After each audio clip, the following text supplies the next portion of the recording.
വന്ധ്യതാ ചികിത്സാ രംഗത്ത് പുതിയ സാങ്കേതിക വിദ്യയായ AI-യുടെ പരീക്ഷണം പൂർണ്ണമായി വിജയിച്ചു.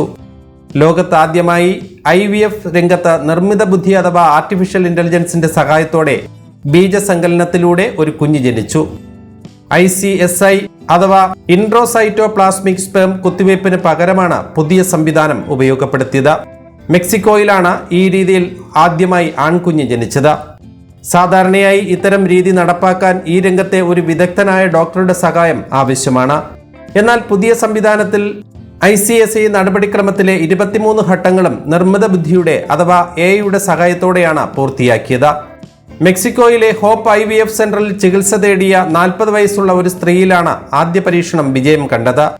അണ്ടദാതാവിൽ നിന്ന് അണ്ടം സ്വീകരിച്ച് പരമ്പരാഗത രീതിയിൽ ബീജസങ്കലനം നടത്തി ഗർഭം ധരിക്കാനുള്ള ആദ്യ ശ്രമം പരാജയപ്പെട്ടതിനെ തുടർന്നാണ് പുതിയ AI സാങ്കേതിക വിദ്യ ഈ യുവതിയിൽ പരീക്ഷിക്കുന്നത്.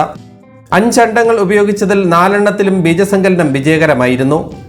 അതിൽ നിന്നും ആരോഗ്യകരമായ വളർച്ച ബോധ്യപ്പെട്ട ഒരു ഭ്രൂണത്തെ ശീതീകരിച്ച് ഗർഭപാത്രത്തിലേക്ക് മാറ്റുകയും യുവതി പിന്നീട് ഗർഭകാലം പൂർത്തിയാക്കി ആൺകുഞ്ഞിന് ജന്മം നൽകുകയും ചെയ്തു. ഒരു അണ്ടത്തിന് ആകെ 9 മിനിറ്റും 56 സെക്കൻഡും വീതമാണ് ഈ പ്രക്രിയ പൂർത്തിയാക്കാൻ വേണ്ടി വന്നത്. ഇത് നിലവിൽ വേണ്ടിവരുന്നതിനേക്കാൾ കൂടുതലാണെങ്കിലും ഭാവിയിൽ സാങ്കേതിക വിദ്യ മെച്ചപ്പെടുന്നതിനനുസരിച്ച് വളരെ വേഗത്തിൽ തന്നെ പൂർത്തീകരിക്കാൻ സാധിക്കുമെന്നാണ് ഡോക്ടർമാരുടെ വിലയിരുത്തൽ.